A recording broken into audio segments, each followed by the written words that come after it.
Once, the Baal Shem Tov was sitting around with his disciples, and he said, Shabbat is coming. Well, it was a Wednesday. So they looked at him, and he said, we have to travel someplace for Shabbat. And so, of course, they piled into the wagon, and as was the custom, Alexei, the driver, let go of the reins, and the horses led the way. For a long way, they traveled for hours till they came to another town. And then they came to the poorest street in town until they stopped at a dilapidated hut. And when I say dilapidated, I actually mean ramshackle. I mean completely falling down. And as they walked up to the door, the Baal Shem Tov turned to his disciples and he said, don't tell anyone that I'm the Baal Shem Tov. And they agreed. Then he went up to the door and knocked. And a very disheveled-looking man came out and said, oh, welcome, my name is Moishe, travelers, where do you come from? Well, we come from Medsbush. Oh, Medsbush, do you know the holy Baal Shem Tov? But before the Hasidim could say anything, the Baal Shem Tov said, hey, Moishe, are you going to ask us in? We're starving. Well, the disciples looked at him because they had never seen their holy master speak to anyone like that. I mean, the Baal Shem Tov was known for his compassion and his kindness. But they went into the house, and then Moishe went into the kitchen with his wife, and they could hear them talking.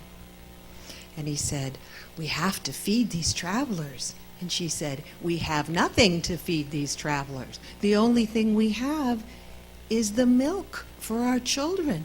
And he said, we have to feed the travelers. And so they brought out what little milk they had from their cow and a few scraps of bread.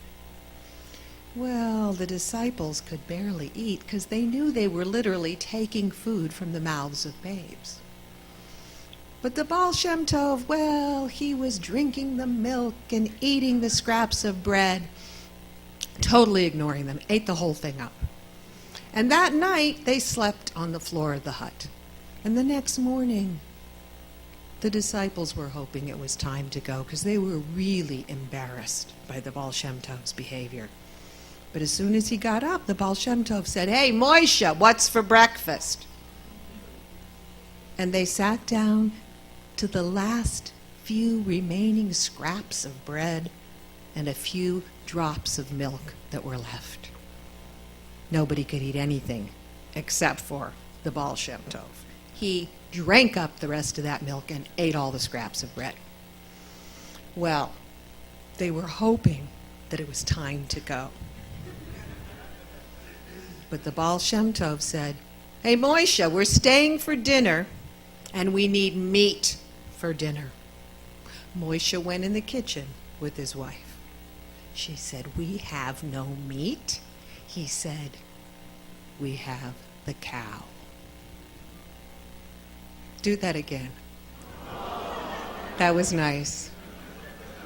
That's what she said. But he said, I have to kill the cow. And he did. And that night, they sat at the table, and all of the Hasidim sat with their heads down. They couldn't even look.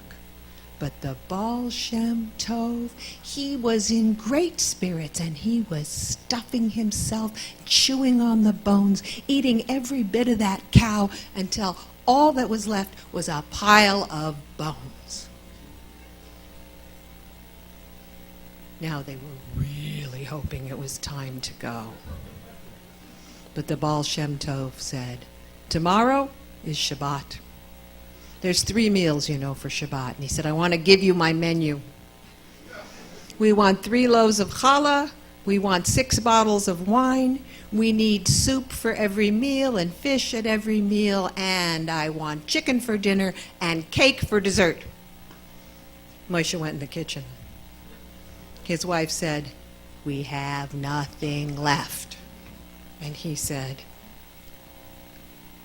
I have to feed them. We're going to have to sell the house. And she said, "Are you insane? We'll be out on the streets." He said, "I have to do it." And he went into town and he made a deal to sell that house. He arranged so that they could stay till after Shabbat in the house. Well, that night, the first meal of Shabbat, everyone was dead silent. Except for the Baal Shem Tov. Well, he was drinking the wine and drinking some more wine. He was eating the challah. He was tearing off chunks. He was throwing food everywhere. He was stuffing himself. He was in great spirits. And the next morning, the same thing, all day long until every drop of food and every drop of wine. And the last meal, he ate the entire cake. And then it was time to go. And as the Baal Shem Tov walked out with the disciples, he turned and he said, "By the way, I'm the Baal Shem Tov." And then they left. Well, Moshe didn't know what to do. He couldn't ask his wife for advice anymore because she was not speaking to him. So he went off to a spot that he would sometimes go to in the forest where he would go to pray and to speak to God. And he sat there on a tree stump and he poured out his heart to God. He said, "Rabbonu Shalom, please, please don't let my wife and children suffer just because I am a fool. Please, you must help me, Rabbonu Shalom, you must help me. We can't let my family starve. I'm sorry for what I've done, but you shouldn't make them suffer. You've got to help me, and while you're helping me, you might as well make me. You should make me rich. If you made me rich, Hashem, Rabbanu Shalom, if you made me rich, you know I would use it well. You know I would give away to the poor. You know I would feed everybody. You know me, Moshe, that's who I am. I give to everyone. You know I would not waste a dime. If you made me rich, I would give it away. I would be so good." And he sobbed and he sobbed and he sobbed. And then he felt a presence. God, you think? No. It was Ivan the drunkard. And he was on a toot. And he was stumbling through the forest. And he spotted Moshe. And he said, "Moshe, I've been looking for you." Moshe said, "You're looking for me? What are you looking for me for?" "Oy, Moshe, I gotta tell you, well, I'm not long for this world. And you know something? I'm a drunk. Everybody knows that. And nobody treats me nicely. Even my family, nobody likes me. Nobody treats me with an ounce of respect. The only person who's ever been nice to me is you, Moshe. And I have a secret. I happen to be a wealthy man. And I want to show you something." And he took Moshe to a spot in the forest, and he dug up a treasure chest, and there was silver and gold and all the money in the world, all the money that anyone could ever need. And he said, "When I die, I want you to come here and have this money." Well, let's make a long story short. The next day, there was a funeral. Who do you think? It was Ivan. As he said, he wasn't long for this world or this story. And Moshe went straight to that place, and he dug up the treasure, and he became a wealthy man. He didn't need to buy back his little shack. He had a beautiful house and everything that he and his family could need. And of course he gave and he gave. He fed travelers, he fed everyone at Shabbat, and he gave and he gave. And about, several months later, his wife, who was speaking to him again, said, "You know, Moshe, remember when we had that visit from the Baal Shem Tov? And we lost everything, and then we gained everything? I think maybe the Baal Shem Tov had something to do with that." So they decided to go visit the Baal Shem Tov and find out what was what. So they traveled to Mitzbush, and when they got there, they arrived in their fancy carriage bearing many gifts, and the Hasidim were so excited to see them and very surprised to see their circumstances. And they brought them inside to see the Baal Shem Tov. And the Baal Shem Tov said, Moshe, looks like you're doing better now.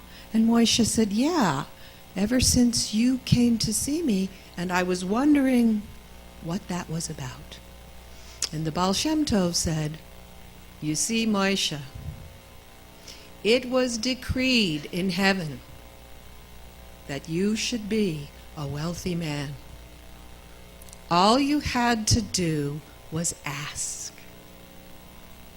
But you were so humble and gave everything away. I came to you. I had to eat your cow and get you to sell your home just to force you to cry out to God for what was rightfully yours, Moshe. And he lifted up his glass, and all the disciples raised their glasses, and they all said, L'chaim.